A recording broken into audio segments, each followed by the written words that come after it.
এই কাজটা কেন করা হয়েছে? যাতে ডান পাশে ভালো থাকে। সে বলতেছে ভাই তোমরা সবাই থাকো সুখে, আগুন জ্বলুক আমার বুকে। এই সূত্রটা বুঝছো? এই টু সাইন এ সাইন বি এদেরকে ভালো রাখতে গিয়ে তার নিজের বুকে আগুন নিয়ে নিছে।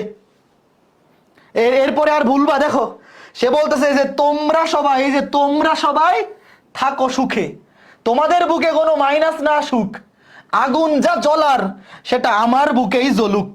এ হচ্ছে বাপ্পারাজ, বাংলা সিনেমার বাপ্পারাজ।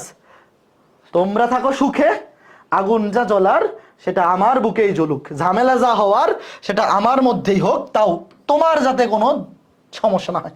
এটাই তো প্রকৃত ভালোবাসা, তাই না? এটাই প্রকৃত ভালোবাসা, যে কষ্ট যা করার আমি করি, তাও তুমি কোনো কষ্ট করো না। বুঝছো ত্রিকোণমিতি আমাদেরকে কি শিখায়? তোমরা যে জিজ্ঞেস করো ভাই ত্রিকোণমিতি রিয়েল লাইফে কোথায় কাজে লাগে, এই যে এটা হচ্ছে রিয়েল লাইফে ইউজ।